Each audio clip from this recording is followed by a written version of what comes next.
Tem uma teoria da Floresta Negra que eu fiquei assustado quando eu li sobre ela, que o Problema dos Três Corpos, que tá no Netflix, que é uma série de 3 livros de um escritor chinês, ele aborda isso no segundo livro, que é Floresta Sombria, que ele fala dessa teoria da Floresta Negra. Vou ter que assistir essa série. Que é fantástico, que é o seguinte: por que nós não temos contato, apesar da vastidão do universo, da possibilidade de ter vida? Porque é como se a gente estivesse numa floresta à noite e o animal que se destaca e que mostra onde está a localização, ele é visto pelo predador.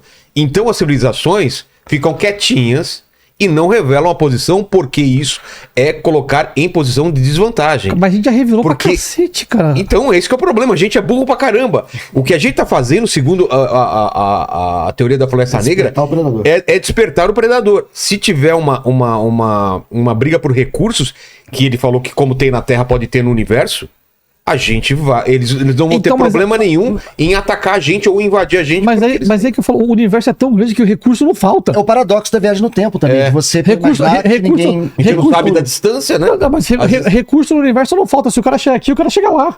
Quantos exoplanetas tem?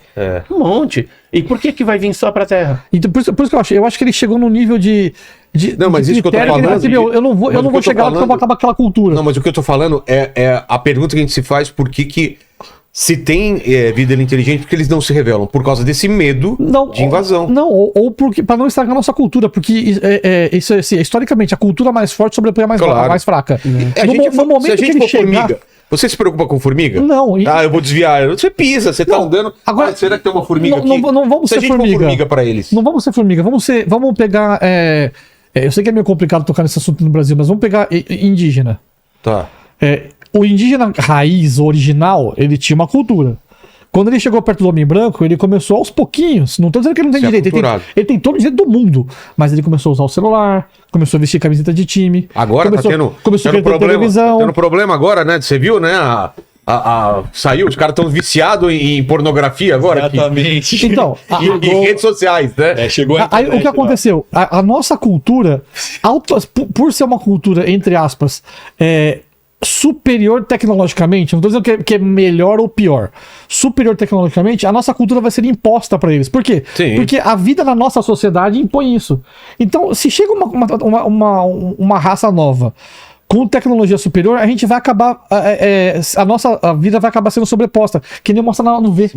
No filme, na série V. É muito bom. Que mostra justamente isso. A cultura deles, aos pouquinhos, vai tomando a nossa.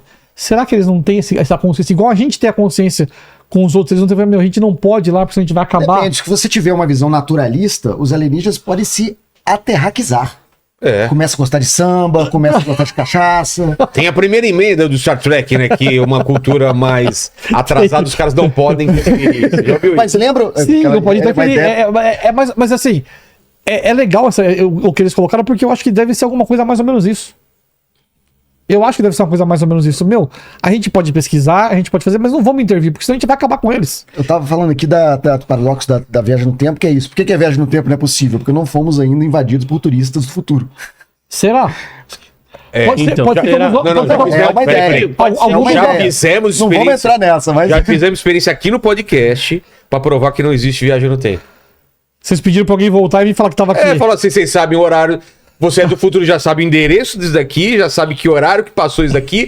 Faça uma viagem para esse programa aqui que está acontecendo ao vivo. Entre por essa porta aqui. A gente esperou 1 minuto e não entrou ninguém. Ou seja, eu colocaria alguém só de sacanagem. O cara tá de prateado de Coca-Cola. O coletinho Martin McFly. Vilela, não termina esse podcast, cara, senão vai ser tarde demais. Doutor!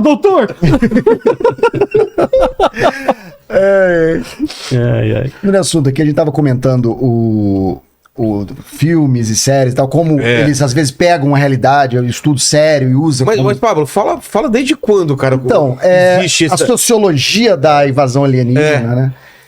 A mídia de massa 40, começa no Guerra romance, dos Mundos, né? Guerra dos Mundos, do Wells, que eu acho que é o mais importante, o romance, 50, né? E é engraçado como a invasão alienígena ela dialoga o tempo todo com a realidade do artista. O que o artista faz? Ele reflete a realidade na obra.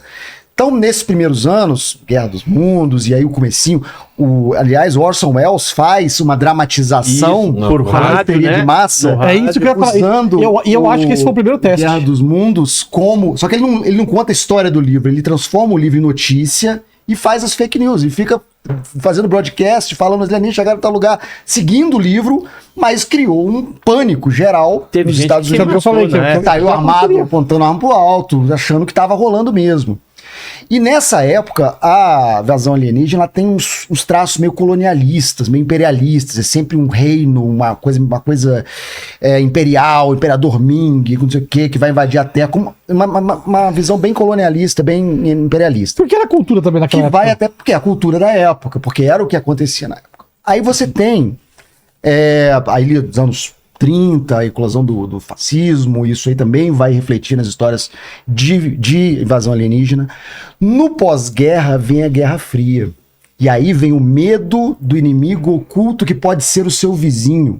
E a ficção científica de invasão alienígena também muda. O alienígena vira o inimigo que é uma reflexão do comunismo, que é o inimigo que é o seu vizinho. Ele pode estar ali. Ele pode estar ali. Que pode estar ali. Isso vai ser muito usado nessa época até o fim dos anos 70 até 80. É. Não há um marco assim. Às vezes tem uns revivals, volta estilos antigos, mas de maneira geral, isso muda quando? Quando aquela geração, anos 60, Paz e Amor, começa a dirigir seus filmes.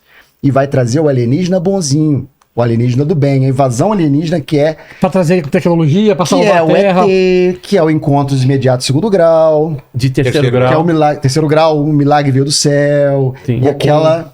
Cocum, que são os alienígenas da Boa Praça.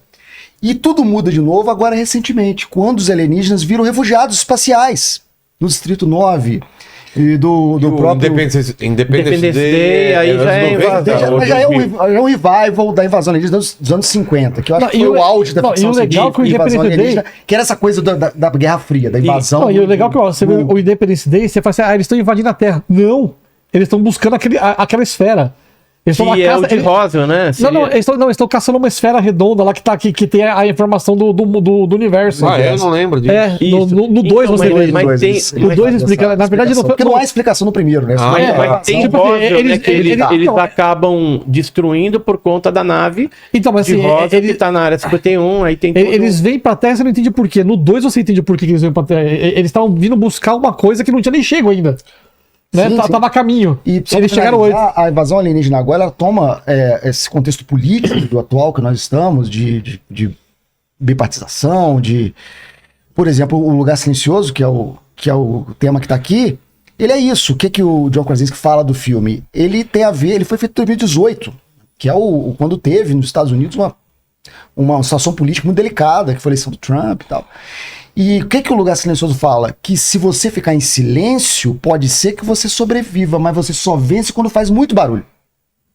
Porque é o filme. Sim, é no final. Filme, E aí você fala, quando você fala, você incomoda, você pode até sofrer uma retaliação, mas quando muitos falam e o barulho é muito alto, você consegue vencer.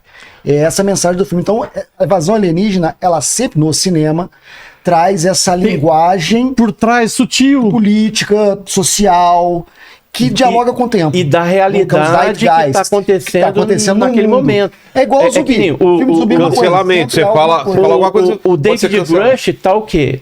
Botando, né, a boca no trombone. Então ele tá fazendo barulho. Por quê? Para que mude alguma coisa. Só que ele pode ser retalhado? Com certeza. Mas se todo mundo falasse... Todo mundo fala, se o barulho for muito alto... se for muito alto, aí... Ele falou isso numa entrevista uma vez, eu achei bem interessante. Só que o barulho... Infelizmente, na área ufológica, o barulho não é alto, porque a mídia de massa ainda consegue colocar o assunto, em sua grande maioria, como uma coisa mentirosa. Como uma ficção. Então, normalmente, quem deveria estar envolvido na ufologia? Os cientistas. Você não quer ser o cientista que descobriu vida fora da Terra? Mas não, ele não se envolve por quê? Porque, isso aí vai me queimar, não vou me envolver, prefiro, eu vou te ajudar na pesquisa, mas não põe meu nome aí. Você acha que o cinema e todas essas obras todas que a gente falou aqui, eles ajudam a popularizar o trabalho de vocês ou atrapalha mais do que ajuda? Espetacularizando e ficcionalizando e... Depende do filme. Eu acho que nunca colocou-se o follow em evidência, a pesquisa ufológica em evidência. Sim. Então, assim, eu acho que pra gente não faz tanta diferença. Arquivo X, eu acho que deu uma O Arquivo X, sim. Levantou muito o assunto, acho que foi né? acho que é só o único caso. Porque os caras levavam a sério, tinha Sim. aqueles moleques que ajudavam o Mulder, né? Mas a frase no escritório do Mulder é o pior, né? É, eu quero acreditar. Então, mas tá E errada essa frase. aí tá errada, porque assim, você não tem que acreditar. Você tem que, eu quero pesquisar pra se Eu quero a saber, pesquisa Que é nos misturado levar a com o acreditar, teórico da beleza. conspiração. Então, o cara que sabe a verdade é sempre aquele maluco, né? Exatamente. Tem um podcast, que vive no porão da mãe. O maluco que tem o podcast. Que tem um lugar desse aqui, assim, ó. Que tem um lugar cheio de luz. Mas na série o interessante é que os personagens foram feitos propositalmente. O cara era o believer, né? O cara que acreditava, e ela era a cética. E sim. no final inverte, né? Sim. Ela, que era a ciência, começa a acreditar. E eu vou te falar, isso acontece na ufologia. O quê? Acontece. Acontece na ufologia. O ufólogo que era ufólogo, que de repente vira casaca e vira cético. É mesmo? Tem, Acontece. E cético que era cético e depois E aí, depois- vê...